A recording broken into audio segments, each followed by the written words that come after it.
guys, welcome back to Armstrong Acres, or if you're new here, then welcome. So first I wanted to give a little bit of an update. I wish that it was coming with better news. I had mentioned previously in some of our videos that we bred our checkered giant rabbits, Poppy and Pongo, back on January 21st. I really thought that, other than maybe a little change in personality, like becoming a little bit more angry and ornery, she didn't really exhibit any signs of even being pregnant.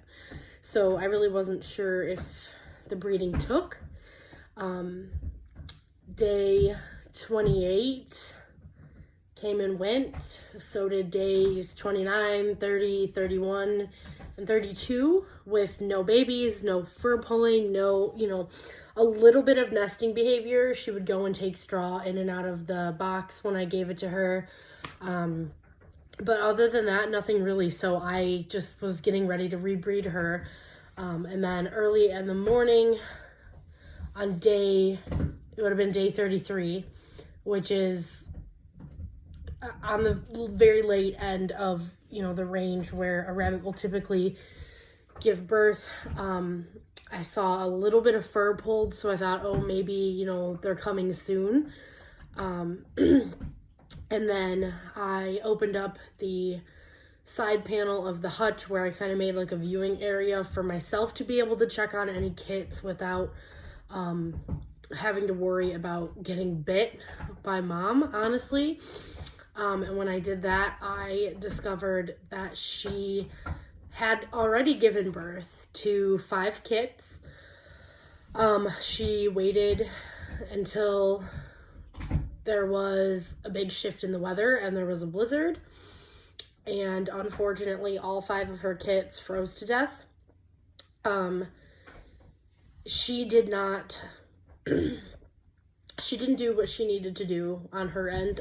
She didn't pull nearly enough fur. So if you're not familiar with the nesting process for rabbits, sometimes they do it a little bit before. Sometimes they don't do it until they're in labor, but they will pull fur, usually from their bellies, and use it to make a nest. And they pull a lot of fur, or they're supposed to pull a lot of fur to keep those babies warm, in addition to the straw and, whatever you put in there.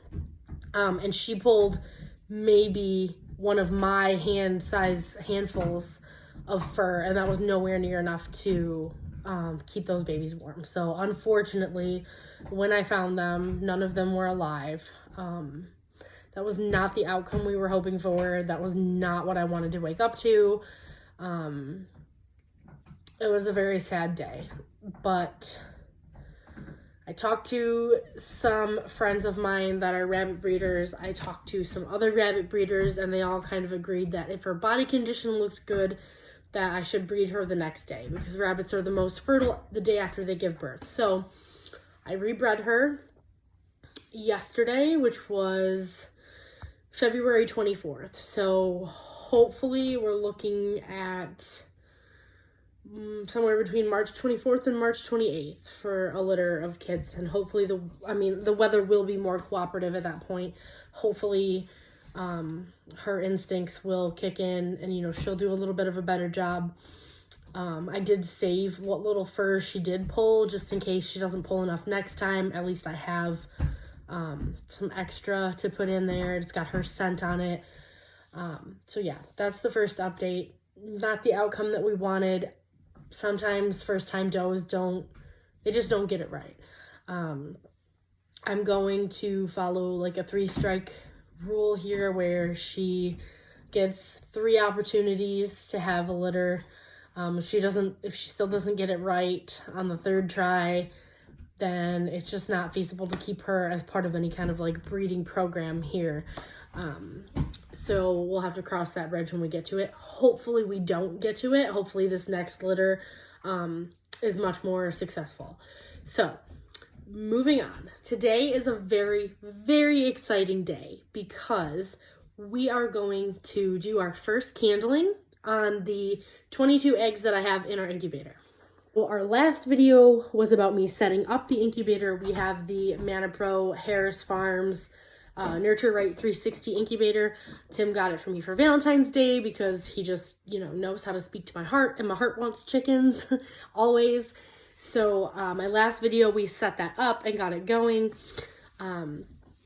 Today is day 6, so I'm gonna go through and candle all the eggs and see which ones are developing. Hopefully we have some that are doing what they're supposed to be doing. You guys, I'm a nervous wreck. I'm so excited. Let's do it. Okay, so what I've done with the incubator, our particular scenario here is that we've got this set up in our spare room. I have completely taken over Tim's ammo reloading station with my chickens. I'm sure he loves that. This is in our spare room. It's a pretty large room, and we have 3 windows in here, so to kind of help combat any possible drafts and help keep that humidity up and the heat in, Tim grabbed some of the foam insulation boards that we had out in the barn, and we kind of built a little box to go around this, which has been doing a pretty good job. Oh, it just broke. The insulation box just broke. Anyway, it's been doing a pretty good job. We've got 99.5 degrees and 51% humidity, which is exactly where it's supposed to be. It seems like the incubator's been running exactly where it should be. Hopefully that means that some eggs are developing. But the only way we're going to find out is if we candle them. So let's candle them. Okay.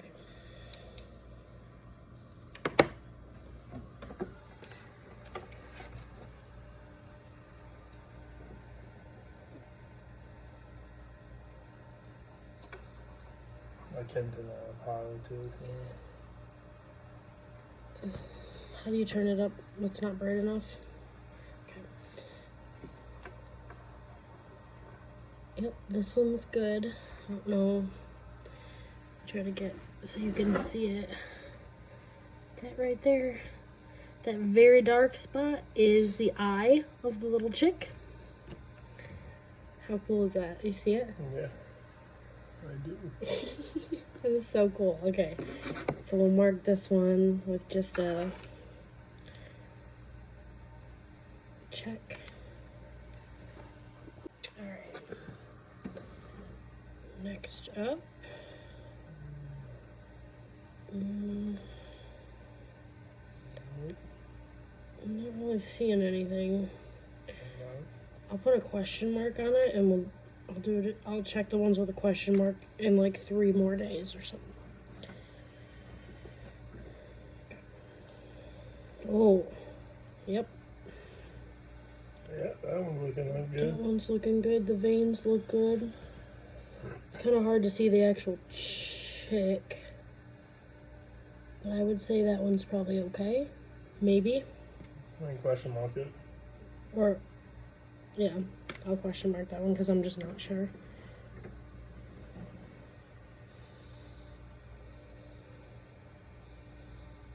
I don't think this one is doing much of anything. Yeah. Should I just take it out? No, I wouldn't take them out. I'll leave them all in there. Dark eggs are probably... You don't know, maybe they will develop like that. Yeah, the dark eggs are probably going to be harder to tell because they have a heavier bloom. No, though. Oh, this one's cracked. So that's got to go. Yeah, take that one out. Yep, there's a crack in there. Yeah. Okay.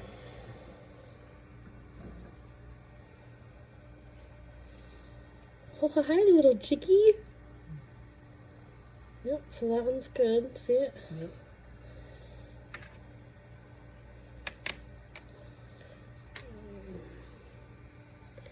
Right there. It's a little chick. That's 3. Yes, that's 3 so far. Oh, there we go. There's another one. 4.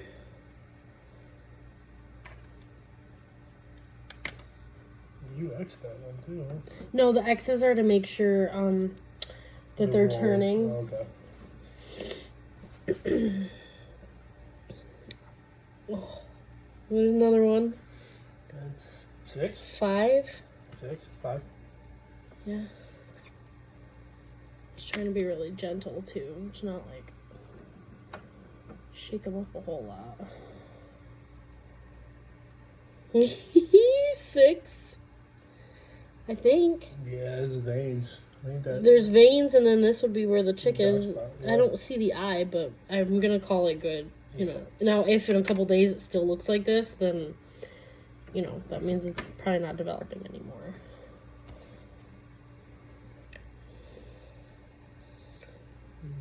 No. Should I leave it or? Yeah, I'll leave them in.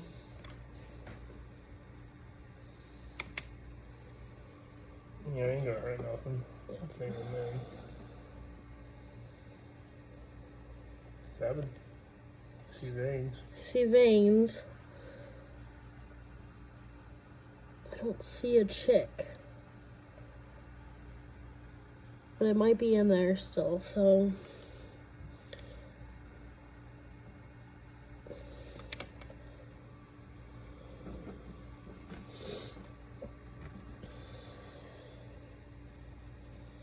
This is hard, but I'm gonna say no. Yeah, I want to see those too.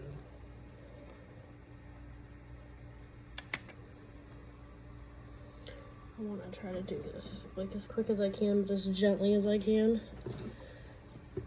Yep, that's 1. It's 8. Yep. Is that 8 or 7? It's 8.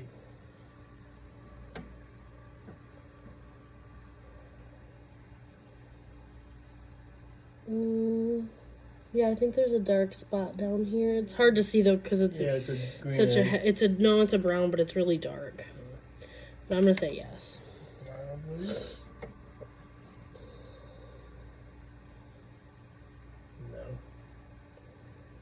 No. Go back. Is that a dark spot right there?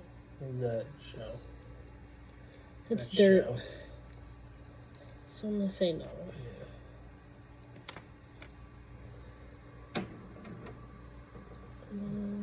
You might have started on that one.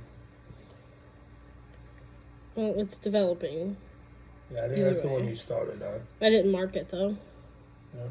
So And that'll be the next one you started on. okay, so what are we at? Not 10?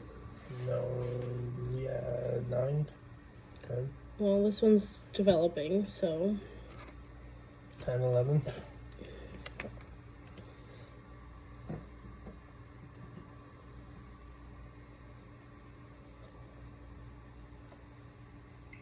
Veins. we see veins.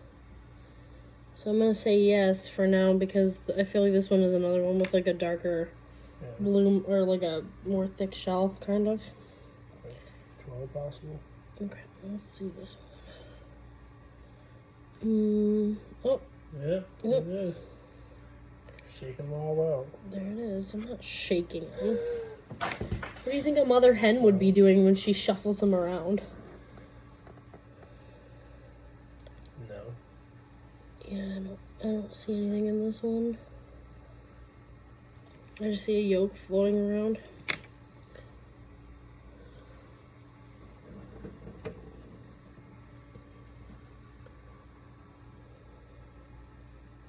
No. Yeah, I don't. But like, see how it's like Yeah. more see-through at the top? That's why I'm not 100% sure.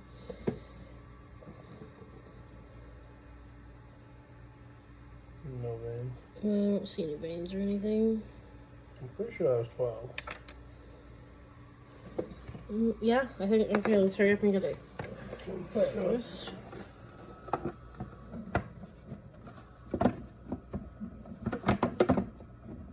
Okay, so holy crap, that's 12 that are that have at least started developing, and most of them look like they're right on track. Some of them we're not entirely sure, but that's because, you know, in a darker egg, like this one's cracked, so we have to take it out. But in a darker egg like this, it can be kind of hard to see through the shell. So I don't know. I mean, what do you think? Pretty awesome. It's pretty awesome. All right, guys, thank you so much for watching. We have so many exciting things coming up. These little babies are expected to hatch around March 12th or so. We should be picking up our piglets somewhere around March 18th. March 31st is going to be our meat chicks are going to be ready.